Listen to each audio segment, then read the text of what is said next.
Bonjour à tous, bienvenue dans notre émission du Stade à l'emploi. Aujourd'hui, la création d'emplois dans le milieu sportif, les limites du système existant avec des filières scolaires qui peuvent parfois manquer d'alignement avec la réalité terrain, les chemins, les ponts proposés par les entreprises pour professionnaliser efficacement le secteur. Alors, l'emploi sportif, un métier d'avenir, vivier d'emploi pour les jeunes. Nous allons tenter de répondre à ces questions avec nos invités. Tout de suite, Gladys Bézier, bonjour. Bonjour. Alors vous, Gladys, vous êtes responsable formation au sein de Paris 2024. Bienvenue dans du Stade à l'emploi. Nous aurons également avec nous en plateau Guillaume Legault. Bonjour, vous êtes Bonjour. directeur général de l'UCPA, qu'on connaît surtout, peut-être que même certains téléspectateurs qui nous regardent sont partis en vacances avec votre organisme. Et puis finalement, on va découvrir avec vous que l'UCPA, c'est un gros paquebot qui a développé beaucoup de filières. On y fait toujours du sport. Toujours, ça, toujours. Évidemment. Et enfin, David Vallée, bonjour. Vous êtes directeur exécutif au sein de la Fédération française de gym. C'est ça. Et bienvenue parmi nous. Merci de l'invitation. Mais je vous en prie. Alors, quand on regarde les chiffres, on voit que les activités, toutes activités confondues, les secteurs du métier du sport représentent près de 300 000 emplois. Alors, c'est assez vaste, hein, moniteur de sport, animateur sportif, entraîneur, éducateur, coach, gestionnaire de structures sportives. L'éventail des métiers du sport est extrêmement large. Et par conséquent, il y a quasiment un recrutement permanent dans ces métiers-là, et notamment pour les passionnés qui désiraient en faire leur métier. Et pourtant, pour la majeure partie de la population, la filière sport, c'est STAPS. Il n'y en a pas d'autres. Et pourtant, il a l'air d'en exister d'autres. Qui peut me répondre déjà à cette question? Il n'y a pas que STAPS dans la vie. Non, il n'y a pas que STAPS dans la vie, bien sûr. Pour le coup, le sport est une branche dans laquelle il y a énormément d'activités. Comme vous l'avez dit, d'abord, il y a énormément de métiers qui sont dans le secteur du sport et qui sont d'autres métiers, hein, des métiers de commerce, de comptabilité, Bien de sûr. construction d'équipements, etc., qui vivent du sport. Et puis, à l'intérieur des métiers du sport, ce qui est un petit peu différent du secteur du sport, pour le coup, et notamment les métiers d'éducateurs sportifs, se développent beaucoup. Et là, il y a une multitude de diplômes avec des niveaux variables, depuis les entrées de qualification jusqu'à effectivement des diplômes supérieurs. C'est vrai qu'il y a beaucoup de visibilité, comme vous l'avez dit, sur les diplômes supérieurs autour du STAPS, mais en réalité, aujourd'hui, l'emploi, il est sur des niveaux intermédiaires. Et donc, le vrai enjeu, c'est de développer les accès à des formations qui sont en direction des niveaux un peu plus intermédiaires et autour des diplômes qu'on appelle les brevets d'État, les BPGEPS et tous ces diplômes-là. Tous ces acronymes absolument merveilleux, hein, dont on raffole en France. Alors, BPGEPS APT, brevet professionnel de jeunesse, de l'éducation populaire et du sport, activité physique pour tous. Qu'est-ce que c'est? Je vous laisse le découvrir.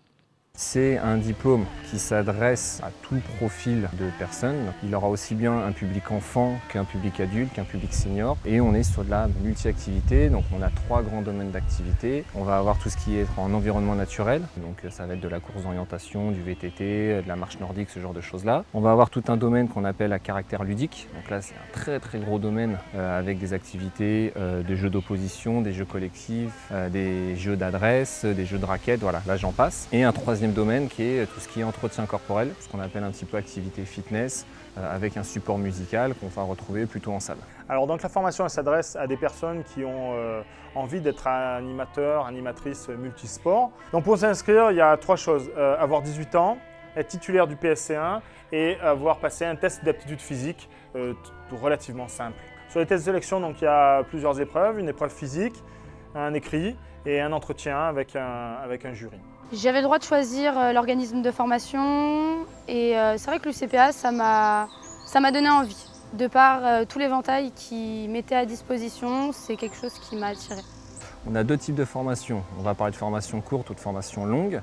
Ce qui change, c'est le rythme de l'alternance, ce n'est pas le nombre d'heures. Sur une formation courte, donc on est sur du 10-12 mois, les gens vont être en alternance, 4 jours en formation avec nous, 1 journée chez l'employeur. Sur une formation longue, là on est plutôt sur du 20-22 mois, ils vont être 2 jours en formation pour 3 jours chez l'employeur. L'alternance, c'est un bon moyen d'être à la fois sur le terrain et en même temps avoir des cours théoriques.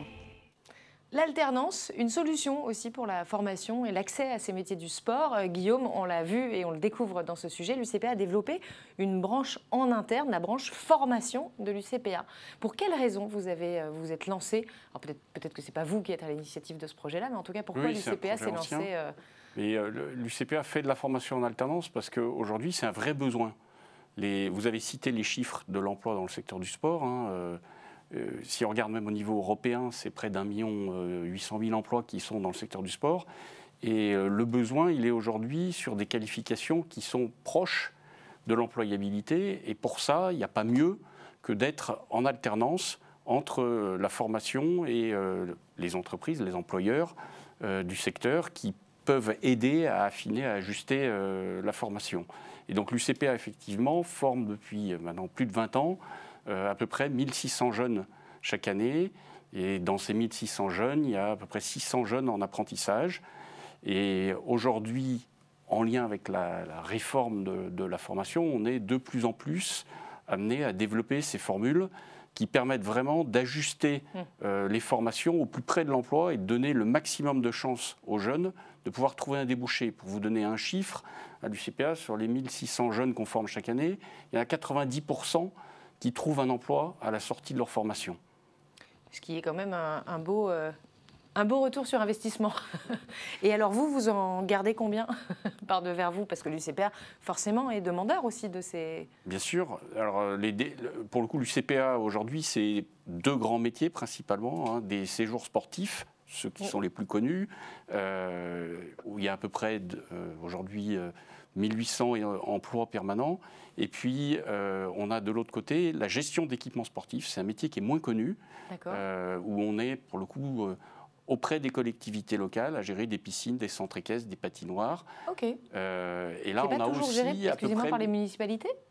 De plus en plus, les municipalités, elles sont amenées à déléguer la gestion de ces équipements-là, parce que c'est compliqué d'arriver à gérer des amplitudes d'ouverture, à avoir une offre en termes éducatifs qui correspondent aussi aux attentes des gens. Et puis aujourd'hui, l'activité sportive, les pratiques, elles évoluent très vite. Il faut s'adapter. Ce n'est pas toujours facile pour les collectivités publiques de suivre ces évolutions-là. C'est plus facile pour des acteurs du secteur privé et en particulier des associations, pour le coup, comme l'UCPA. On est à la fois un pied dans le privé et un pied toujours dans le projet d'intérêt général et la capacité à capter les évolutions des pratiques du sport chez les jeunes. C'est bien de jouer sur les 2 tableaux, c'est pratique. Oui. Je vous taquine, Guillaume. En tout cas, c'est des belles initiatives. Et ces formations, et vous l'avez dit, 90% des jeunes issus de ces filières-là trouvent un emploi. C'est quand même un beau score. Si tous les gens qui étaient en formation, 90% trouvaient un boulot, je pense que la France se porterait mieux. David, vous, au sein de la Fédération française de gym, il y a eu la mise en place notamment du certificat de qualification professionnelle. En quoi ça consiste? Qu'est-ce que c'est? Et puis surtout, ça se développe dans toutes les autres fédérations depuis un certain nombre d'années aussi. Encore un acronyme, le fameux CQP. Donc la fédération s'est engagée il y a déjà maintenant plus de 10 ans, c'était en 2008, sur la mise en œuvre donc, de ce certificat, qui est un diplôme professionnel, donc, qui permet aussi de pouvoir travailler contre rémunération. Et donc il y avait un vrai besoin, c'était la première marche, le premier accès à l'emploi, parce que les formations d'État, brevet professionnel, diplôme d'État et diplôme d'État supérieur, sont des formations quand même relativement longues et lourdes. Et donc sur une activité... Quand vous dites longue et lourde, c'est juste qu'on ait une idée. C'est quoi longue et lourde? Sur un DE GEPS ou un DES GEPS, donc les diplômes d'État et diplômes d'État supérieur, on est sur au moins une année de formation. Donc voilà, c'est 12 mois de formation. Pas en alternance, quoi. On est en cours, on est... Non, ça se fait aussi en alternance, comme on le citait tout à l'heure avec le BP GEPS.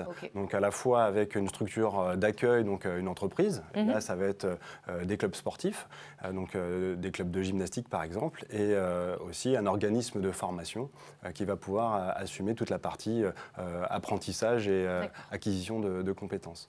Et donc le CQP, lui, est un diplôme plus accessible, mais parce que derrière, il débouche vers une activité plutôt en termes de temps de travail à temps partiel.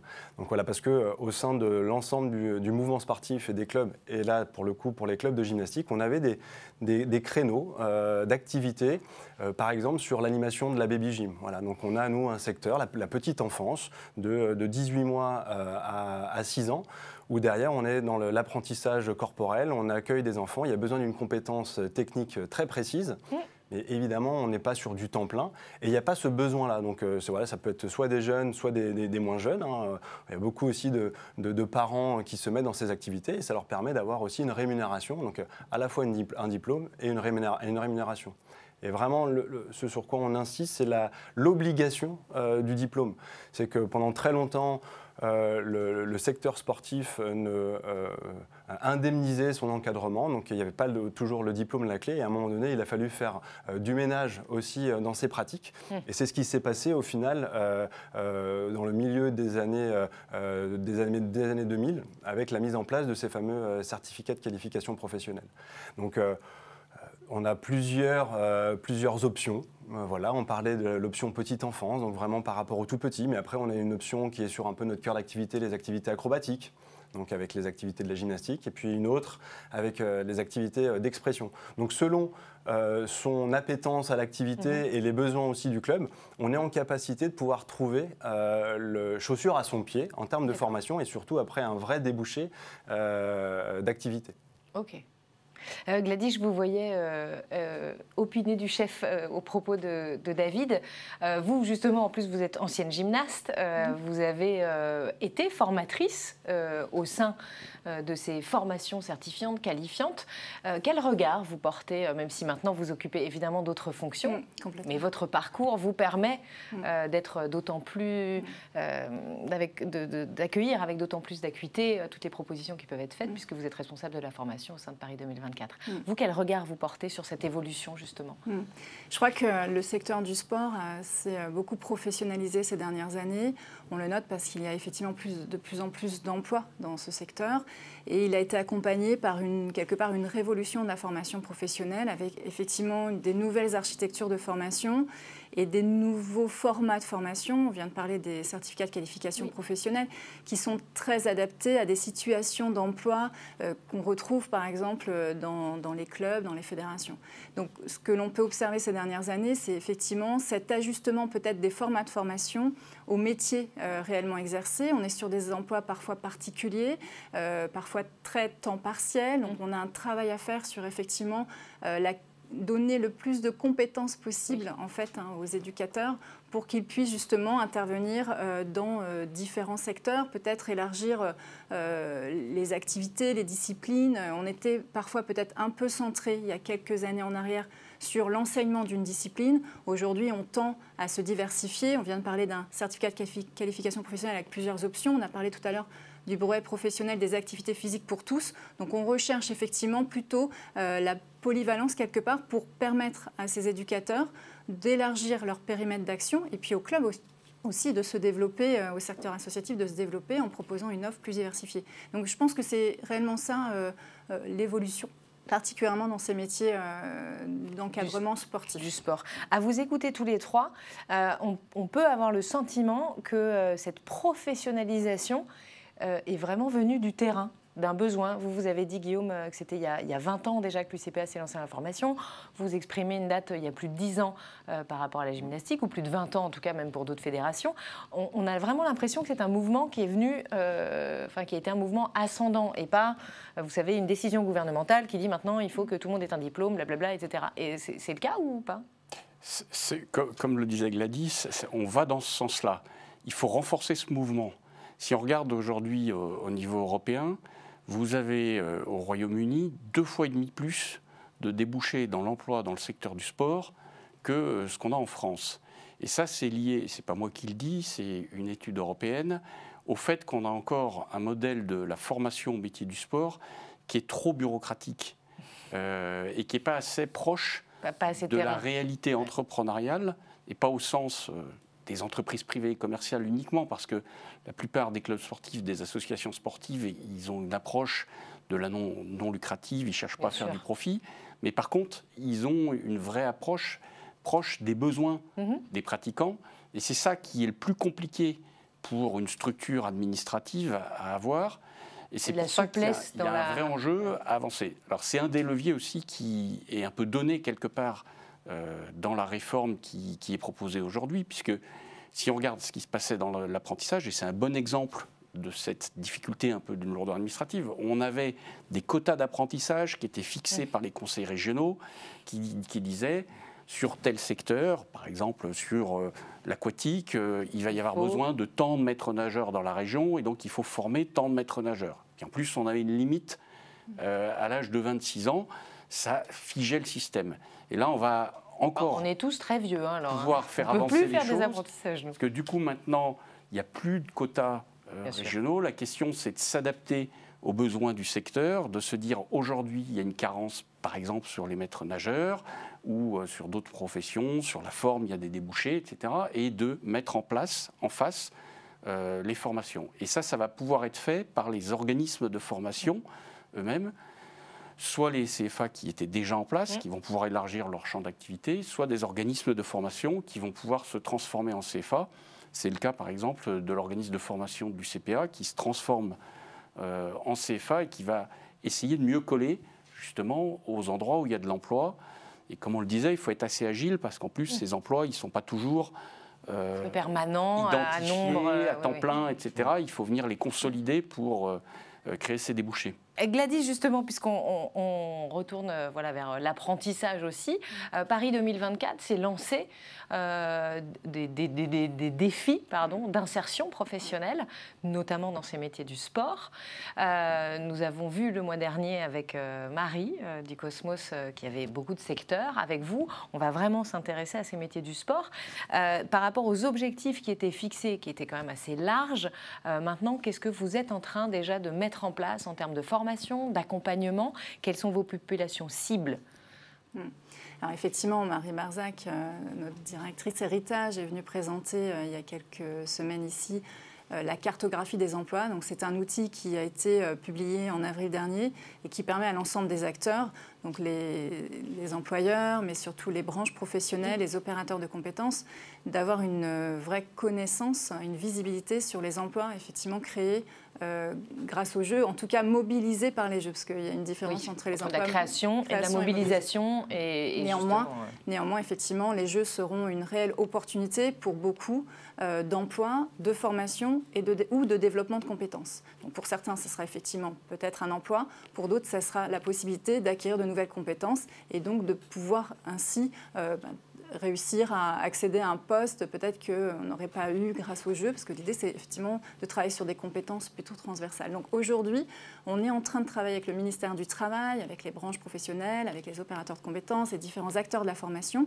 à identifier secteur par secteur. Donc il y a des secteurs de la construction, du tourisme et de l'organisation. On est en train d'identifier en fait les dispositifs de formation pour pouvoir, au regard de la cartographie des emplois qui a été déjà pour le coup publiée, eh bien métier par métier, regarder les dispositifs existants et peut-être soit permettre la promotion de ces dispositifs de formation, soit travailler en fait sur des dispositifs peut-être nouveaux qui vont permettre aux cibles qui seront justement par exemple des jeunes ou moins jeunes qui auront envie d'accéder à ces postes, à ces opportunités d'emploi, eh bien de travailler sur des parcours de compétences peut-être plus transversale, qui permettra une certaine mobilité. Parce que n'oublions pas qu'il y a les jeux, puis après les jeux.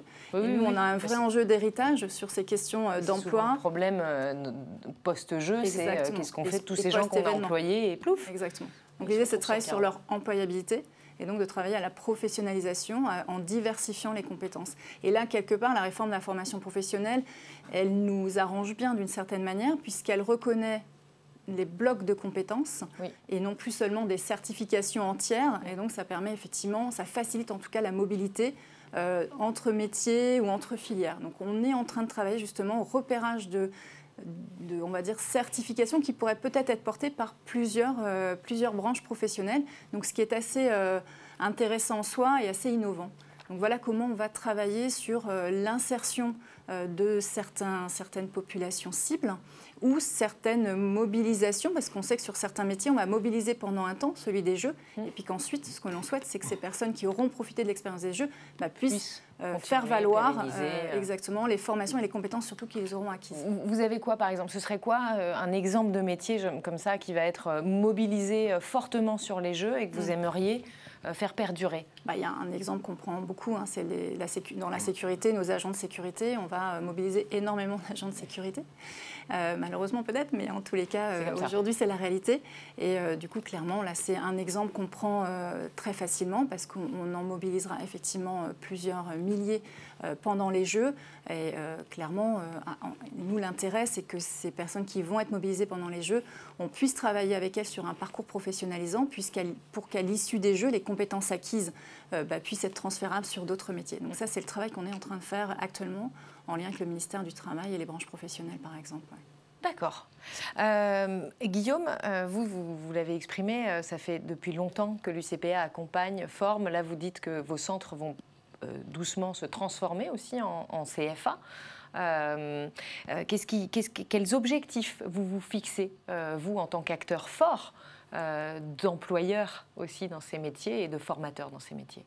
Effectivement, le CPA est un gros employeur du secteur du sport et un gros organisme de formation. Et donc, ce qu'on regarde, c'est quelle est la dynamique d'évolution de l'emploi. Parce que, encore une fois, la logique, c'est vraiment de se dire comment on met en place les formations qui correspondent à une réalité de terrain. Et ce qu'on voit aujourd'hui d'intéressant, il y a deux lignes force en fait, dans l'évolution de l'emploi dans le sport aujourd'hui. D'une part, on voit qu'il y a de plus en plus d'éducateurs sportifs. C'est-à-dire que, pour le coup, s'il y a des métiers complémentaires, comme on vient de l'évoquer, la proportion des éducateurs sportifs croît plus rapidement que les autres emplois dans le secteur du sport. Pour quelle raison ? Parce qu'il y a de plus en plus de besoins d'accompagner les pratiquants dans leur activité sportive. Et puis, on est quasiment à 30 millions de Français qui pratiquent régulièrement un sport. Hein, donc c'est la moitié d'une population. Il y a des besoins d'encadrement dans certains équipements. Par exemple, dans les piscines, il faut des maîtres nageurs pour assurer la surveillance et puis pour apprendre à nager à ceux qui ne savent pas nager. Mais il y a un développement aussi du besoin d'être formé, accompagné, que ce soit en montagne, dans le nautisme, dans les activités de forme et de fitness.